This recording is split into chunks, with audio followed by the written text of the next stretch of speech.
So we're going to get a little tour of my finishing process here. I use a polyurethane gel rub-on finish, and the tools I put together to do it are I take some of this little fluffy stuff. Sometimes I use cotton balls, but in general this is just polyfill. I think it came out of a dog toy.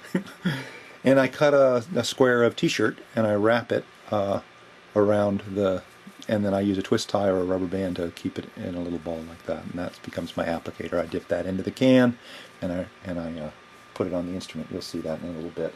I also have some things at the ready, which is like a plastic credit card or a room key, and I've just wrapped some t-shirt material on it with a couple of rubber bands to hold it, and I use that to catch any things that I need to wipe up, particularly where the fingerboard meets the top.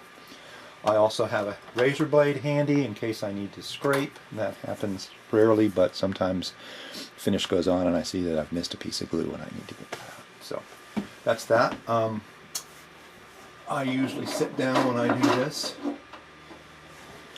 My lovely videographer assistant is going to make sure whatever I do here is visible. And I usually like to drape my lap, and that doesn't look like that's big enough, so I'm going to grab a towel.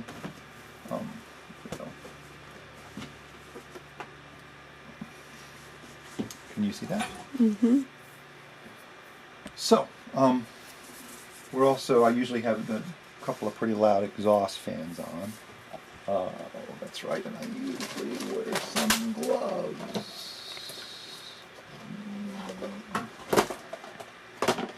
At least one glove, my left hand, because it's the one that I'm liable to get stuff on, because I hold it by the peg head at the end. But so this is the way I do it. I put this more within reach down here.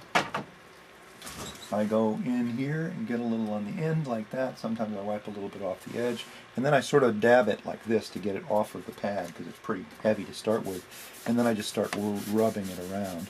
You can probably see the way the color's changing there. Of course, like all finishes, the first coat soaks in the most, and the rest later, much less. Of course, it's easier to see the first coat go on for that reason.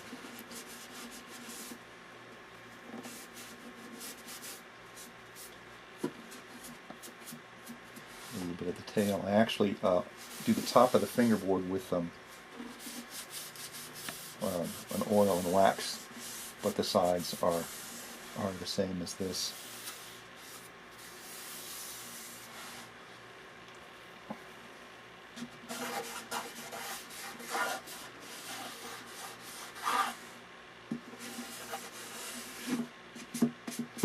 Like so. Dip this in again. Come to the other side. The instrument, of course, has all been sanded, and some people stop at 220. I go to 400 grit.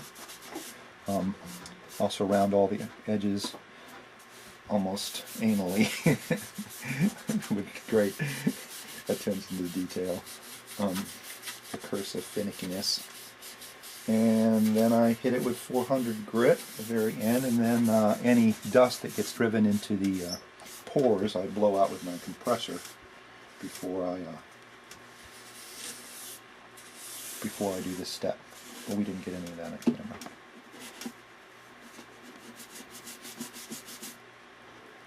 Okay.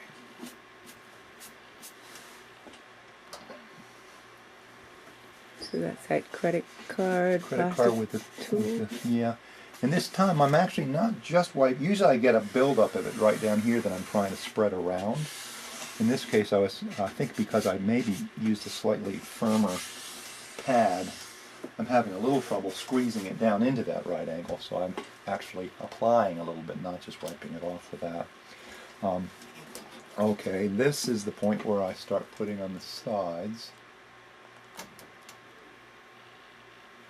So similarly, I boom, boom, boom, boom, boom, boom, boom, to spread it out, and then do this. Now I'm not sure that this might not be better on this first coat to be done with just a rag saturated with this in a gloved hand. But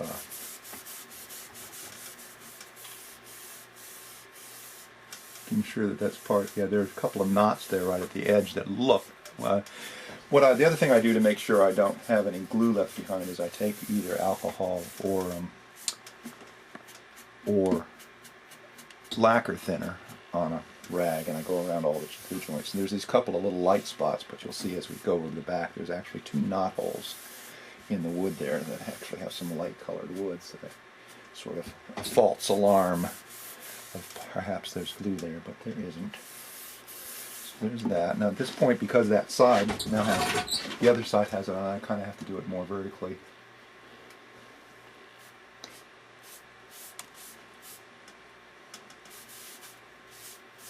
So I'm only getting part of the dulcimer in. Do you want me to? You have to get all of it Okay, in, and you can just- back up if you need to.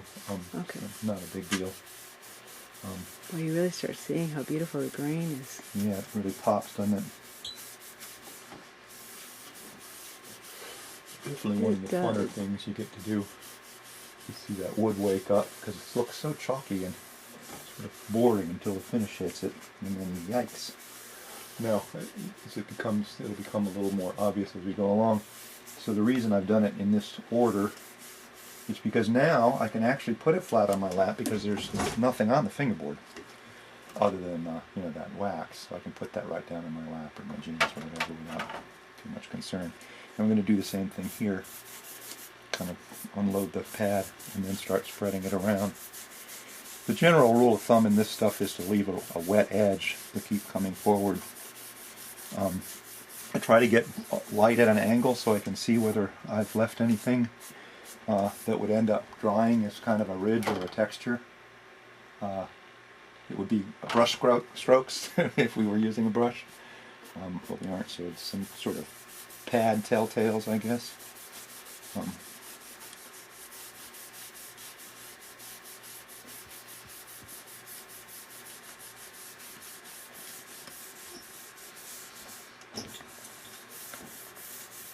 So usually I just, after I get it all on, I kind of do a once over at an angle. Take some long strokes with the pad if necessary. Pads are used a lot with lacquer historically, and they called it French polish. And but it's a lot more sophisticated than what I'm doing. They actually add oil to it and keep rubbing and rubbing and rubbing, and then they do many, many, many layers of it until they get what they're after. And this is because it's a modern finish that can actually build up in many fewer coats than shellac can. It doesn't require quite as many coats. If you were doing a desk, you might put 2 on it, but if you're doing an instrument, I tend to put 3 or 4, and more if it's necessary. But that's just a matter of taste. And I'm using a satin finish too, so it will not have a gloss, and that's also just a matter of taste. Okay, now the last thing to go is the peg head.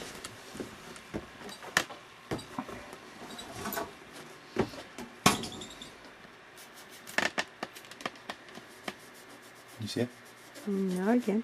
Sorry. So this instrument is walnut, as you see, and the top is, as almost always I have, is Sitka spruce, and the fingerboard and the peg head are mahogany base with a ebony overlay. So.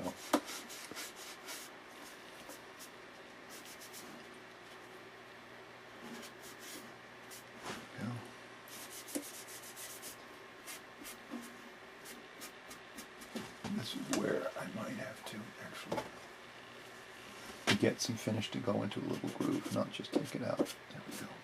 That's a bit better.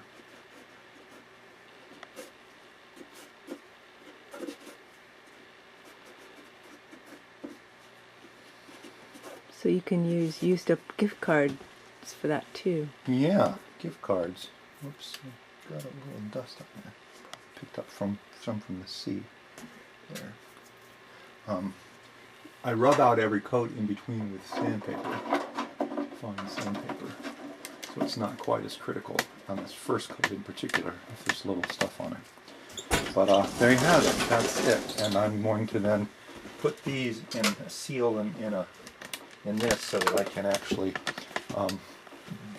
I don't have to come up with new ones every time I come out and put a coat finish on it, because that'll save that enough. I've got a rubber glove over the lid on this, which goes in here, and I usually hit that with a mallet, but I also seal this in 2 plastic bags. And that usually keeps it from skidding over, unless it's been a while since I've done one, and then it will. Yeah. So, my videographer, we can wave goodbye, and we can... And how long do you wait between them?